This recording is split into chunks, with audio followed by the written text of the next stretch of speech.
You are tired. And I don't mean sleepy.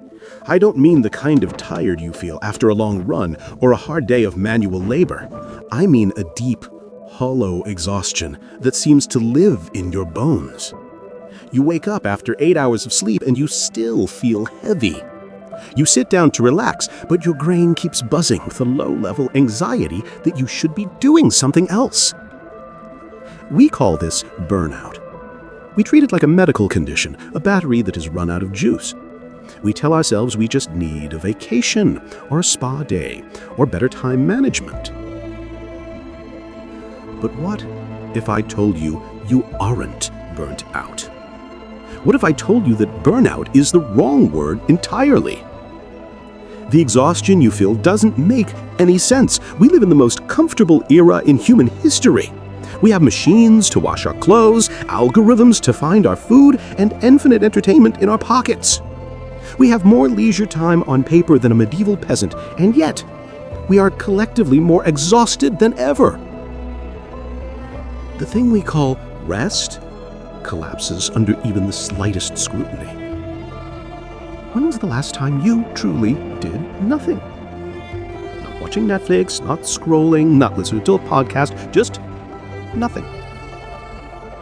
The paradox of modern exhaustion is that we are simultaneously overworked and underutilized. We are busy but bored. We are hyper-connected yet lonely. We are constantly improving, yet we feel stagnant. For most of history, humans were exploited by others, a king, a master, a boss. The enemy was external. You knew who was holding the whip.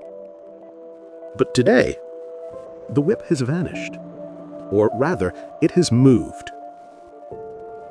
Philosophers, sociologists, and cultural critics have all arrived at the same uncomfortable conclusion. You aren't tired because you are working too hard for your boss. You are tired because you have become your own boss. And you are the worst tyrant you have ever met. The rabbit hole of this fatigue goes deep, way deeper than your sleep schedule.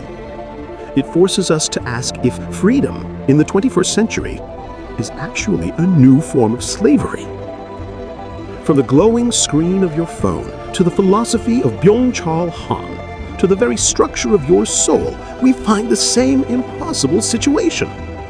What we think of as self-improvement is actually self-exploitation. So, let's dive in. Level 1 is the interface. It is the most obvious culprit. We live in an attention economy, but attention is a finite resource. Every time your phone buzzes, it is a withdrawal from your energy bank.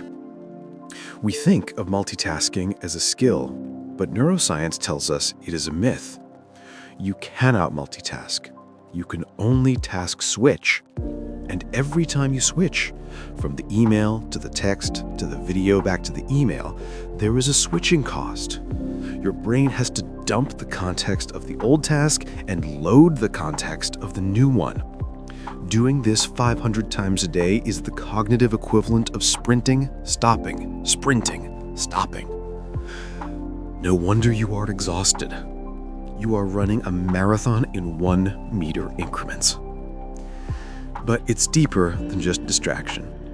It is the state of continuous partial attention. You are never fully here, and you are never fully there. You are always half waiting for the next ping. This creates a background hum of cortisol, the stress hormone, that never fully shuts off. At level 1, the exhaustion feels like digital overload. The cure seems simple. Turn off the phone, touch grass. But you've tried that. And the moment you turn off the phone, the anxiety gets worse. Why? Because the exhaustion isn't coming from the phone. The phone is just the delivery mechanism for the real virus. Level 2 is the culture. This is where we meet the philosopher Byung-Chul Han. In his book, The Burnout Society, Han argues that we have moved from a disciplinary society to an achievement society. In the past, the disciplinary society life was defined by no. You cannot do this. You must do that. The limits were set by authority. It was oppressive, yes, but it was also clear. You knew when you were done. When the factory whistle blew, work was over. Today, the achievement society, life is defined by yes. Yes, you can be anything. Yes, you can start a side hustle. Yes, you can learn a language. Yes, you can get six-pack abs. Yes, you can be an influencer. The modal verb changed from should to can. This sounds like freedom, but Han argues it is a trap because can has no limit. Should has a limit. You do what you are told and you are free. Can is infinite. You can always do more. You can always be better.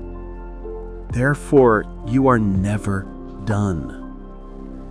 At level 2, the exhaustion comes from the pressure of positivity, the pressure to be productive all the time.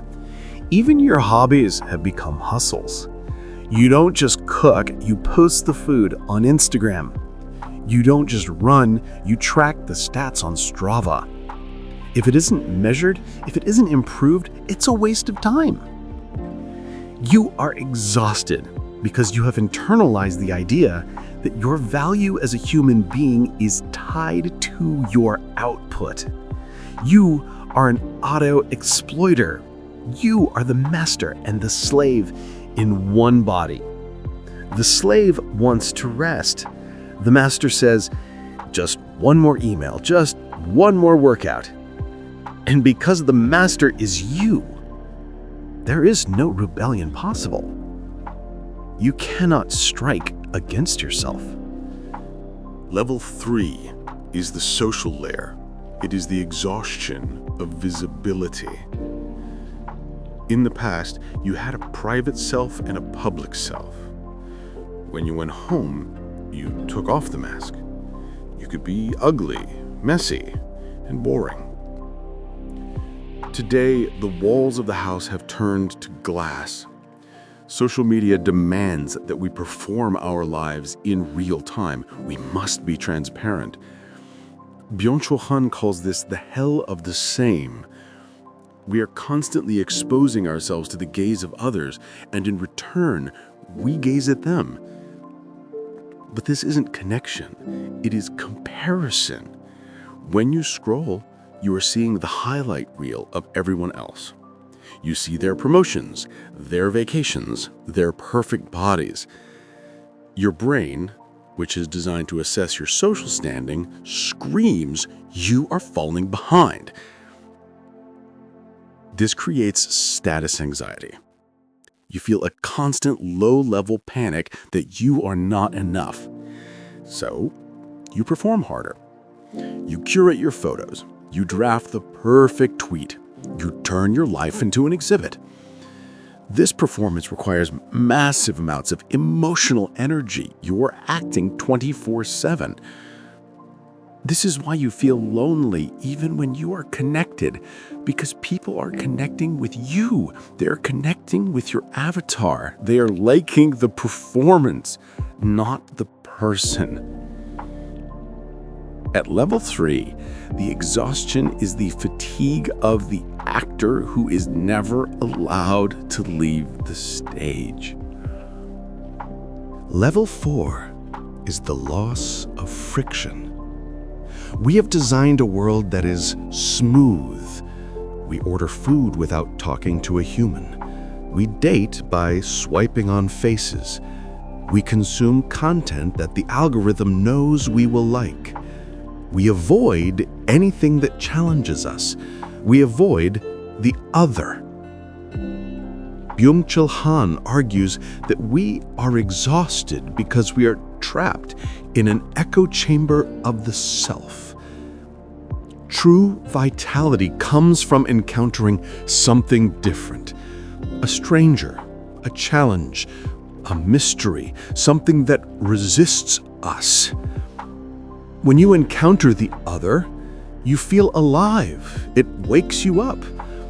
But the modern world removes the other. It reflects you back at you. The algorithm shows you your own opinions. The app gives you what you want. This creates a narcissistic infarction. Your soul becomes fat and sluggish because it never has to struggle. It is the exhaustion of boredom, the exhaustion of a king who has everything he wants and feels nothing. We are tired because we are consuming, but we are not experiencing. Consumption is passive. Experience is active. Consumption leaves you empty. Experience leaves you tired, but full. We have traded the pain of the other for the comfort of the same. And the price is a deep, existential lethargy. Level 5 is where the biology breaks. This is what Han calls neuronal violence. In the past, violence was physical, a virus, a predator, a weapon. It came from the outside. Today, the violence is neuronal. It is psychological. Depression, ADHD, burnout, borderline personality disorder. These are not just illnesses, they are the symptoms of a system that has overloaded the circuit. When you push a system beyond its limits for too long, it doesn't just slow down, it crashes. Burnout is the soul saying, I refuse to play this game anymore. It is a forced shutdown. It is the only way your body knows how to say no in a society that only says yes. The exhaustion you feel is actually a defense mechanism. It is your biology trying to save you from yourself. It is forcing you to stop, because if you don't stop, you will destroy yourself. At level 5, we realize that the tiredness is not the problem. The tiredness is the cure. It is the only thing stopping you from running off the cliff. So, is there an escape? We cannot just quit society. We still have to pay rent, we still have to eat, but we can change the philosophy. Level 6 is the return to deep rest, or as Byung-Chul calls it, the vita contemplativa, the contemplative life. We have glorified the vita activa. We think doing is better than being. But true creativity, true humanity comes from the pause. It comes from the time of non-doing. This isn't recharging. Recharging implies you are resting so that you can work again. That is still part of the machine. This is resting for the sake of resting. It is the Sabbath, a time that is sacred because it is useless. The escape is to embrace uselessness. Go for a walk without tracking the steps. Read a book that doesn't teach you a skill. Stare at a wall. Be bored. When you embrace uselessness, you opt out of the achievement society. You declare that you're not a product. You are not a project. You are a living thing. You reclaim the right to be tired. Han talks about split tiredness versus fundamental tiredness. Split tiredness is the exhaustion of the lone individual isolated and worn out. Fundamental tiredness is the tiredness of shared humanity, the tiredness after a good meal or a long conversation with friends, a tiredness that brings people together.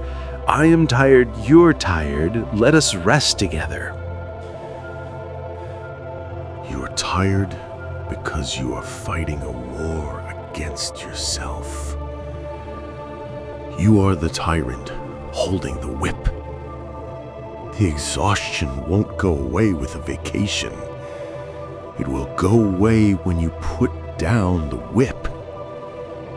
When you realize that good enough is actually good enough. When you realize that you don't have to optimize every second of your life. The revolution isn't about working harder. The revolution is closing your eyes, taking a breath, and doing absolutely nothing. And realizing that the world didn't end.